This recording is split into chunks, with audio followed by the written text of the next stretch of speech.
Mengikuti sepak terjang Anies Baswedan itu memang seru. Ada aja yang bisa diceritakan. Saya mau sebut dua kisah terbaru. Keduanya saling berseberangan, tapi sama lucunya. Yang pertama adalah kisah sebuah warteg di kawasan Pasar Pramuka Matraman, Jakarta Timur. Media memberitakan warteg ini rugi besar seusai dikunjungi rombongan Anies. Alkisah, Anies dan rombongan makan-makan di warteg itu. Anies datang sekitar pukul 11 siang. Di warung itu, Anies bicara soal program semua warga bisa makan gratis, tak boleh ada yang lapar di Jakarta. Keren sekali kan? Bayangkan, semua warga harus bisa makan gratis. Setelah makan dan berceramah, Anies membayar 1 juta rupiah. Seusai itu, Anies dan rombongan melanjutkan perjalanan pencitraan mereka. Tapi mungkin karena mendengar Anies bilang semua warga harus bisa makan gratis, masyarakat yang berkumpul di sekitar warteg pun langsung menyerbu begitu Anies pergi.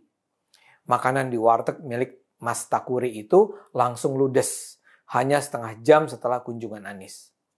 Harga makanan yang dilahap rakyat itu jauh di atas 1 juta rupiah dong. Pemilik warung pun tekor. Ia sudah menghubungi tim Anies, komunitas warteg Nusantara, untuk minta tolong agar pembayaran makan siang rakyat itu dilunasi. Kabarnya Kawantara sudah berjanji membayar, mudah-mudahan ditepati. Ini jadi menggelikan karena menunjukkan betapa amatirannya kerja Anies. Ini kan sebenarnya kerja public relations sederhana. Tim Anies harus sadar, kalau sang gubernur bilang rakyat bakal makan gratis, ya mereka akan minta makan gratis. Mungkin sekali begitu Anies meninggalkan tempat, memang ada provokator yang mengajak rakyat rame-rame datang untuk dapat makanan gratis. Dan tidak bisalah tim Anies berdalih, mereka tidak mengantisipasi itu akan terjadi. Ini kan biasa sekali dilakukan. Anda sendiri mungkin biasa bikin acara yang mengundang para penjual makanan dan kemudian para undangan dipersilakan makan sepuasnya. Si penjual makanan akan dibayar sesuai dengan makanan yang dihabiskan. Jadi itu sih simple. Kuncinya ada pada perencanaan. Anies dan kawan-kawan seharusnya sudah mempertimbangkan segala kemungkinan serta memiliki rencana dan persiapan untuk merespons setiap kemungkinan itu. Ya, tapi begitulah Anies. Celakanya keamatiran Anies itu tidak hanya terjadi hanya pada soal warteg, tapi juga soal Formula E. Pada 15 Oktober lalu beredar kabar bahwa Jakarta resmi ditetapkan menjadi tuan rumah balap Formula E pada 4 Juni 2022. Pengumuman itu disampaikan melalui video khusus yang menampilkan Chief Officer acara itu Alberto Longo. Video itu ditujukan kepada masyarakat Indonesia. Sebenarnya Anies harus belajar pada cara-cara Longo menarik hati publik Indonesia. Dia memuji-muji Presiden Jokowi yang berkomitmen dalam mengurangi ketergantungan Indonesia pada energi konvensional dan beralih pada energi ramah lingkungan. Longo juga memuji Jokowi yang berencana menjadikan Indonesia sebagai pusat produksi mobil listrik dan baterai mobil. Dia nampak sadar betul dia harus menarik hati para pendukung Jokowi yang selama ini menolak Formula E. Dia berusaha menarik simpati dengan memuji-muji Jokowi terlebih dulu. Barulah kemudian dia menyebut secara khusus upaya Anies Baswedan yang akan menggeser kendaraan pribadi dengan transportasi umum dan mempromosikan penggunaan mobil listrik. Apa yang dilakukan Anies ini, kata Longo, adalah upaya lintas generasi.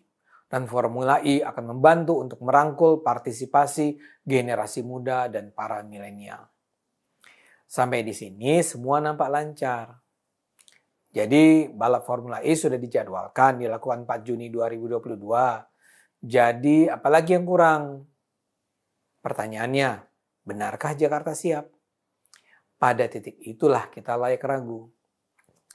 Public Relations DKI memang terus bekerja. Misalnya dikabarkan, Direktur Utama Jakpro Widi Amanasto menyatakan mereka banting tulang agar penyelenggaraan balap mobil tersebut betul-betul terlaksana dan membawa manfaat sebesar-besarnya bagi masyarakat Indonesia. Jakpro dikabarkan berhasil melakukan negosiasi ulang soal komitmen fee dengan Formula E Operation. Pemprov DKI kan sudah mengeluarkan dana sekitar 560 miliar rupiah untuk 2 kali balap Formula E pada tahun 2020 dan 2021. Kini, Jakpro mengaku sudah berhasil mendesak agar uang setengah triliunan itu dikonversi menjadi komitmen fee untuk event 2022 sampai 2024. Dan berkat kerja keras Jakpro, FIO setuju.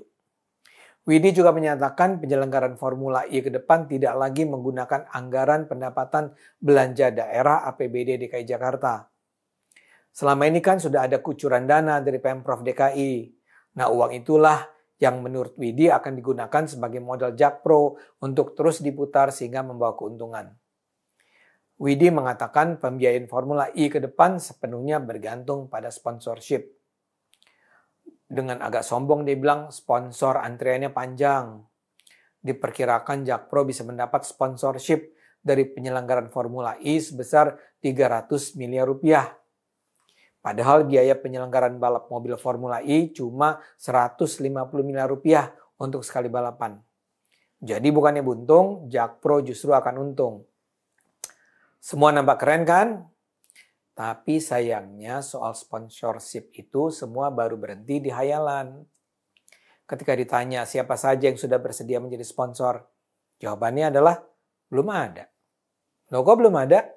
Ternyata sponsornya belum ada karena Jakpro memang belum bikin proposal pendanaan acara.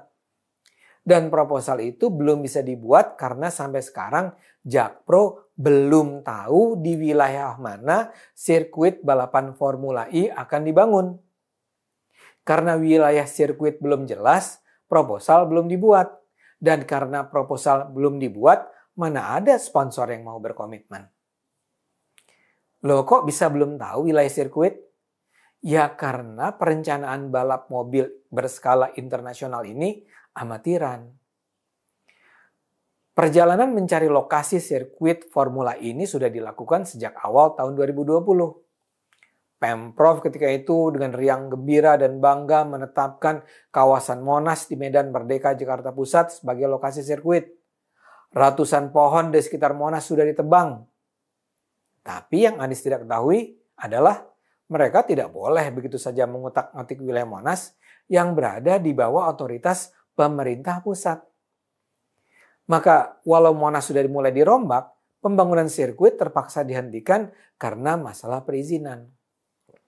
Kementerian Sekretaris Negara menolak pembangunan sirkuit dengan alasan Monas adalah kawasan cagar budaya yang perlu dijaga secara ekstra. Tapi lucunya setelah ditolak itu, Anies juga tidak buru-buru mencari opsi lain. Kini 1,5 tahun setelah gagal memperoleh Monas, Anies masih memutar otak untuk menentukan lokasi Formula E. Salah satu yang nampak menarik bagi Anies adalah menggunakan pulau reklamasi di Teluk Jakarta. Pulau-pulau tersebut yang dulu dikenal sebagai Pulau C, D, dan G kini telah berganti nama menjadi Pantai Kita, Maju, dan Bersama. Tapi sampai sekarang belum ada keputusan diambil. Dan selama lokasi belum diputuskan, sponsor belum akan berdatangan. Kalau sponsor tidak jadi datang, ya mau tidak mau kalau tetap harus dipaksakan diselenggarakan, uang harus datang dari APBD DKI lagi. Anies tuh sering diejek sebagai gubernur magang. Ternyata sampai sekarang penamaan itu tidak bisa dibersihkan dari dirinya karena cara dia bekerja memang sangat amatiran. Tidak ada rencana, asal. Karena itu jangan pilih lagi pemimpin semacam Anies ya. Gunakan terus akal sehat, karena hanya dengan akal sehat, bangsa ini akan selamat.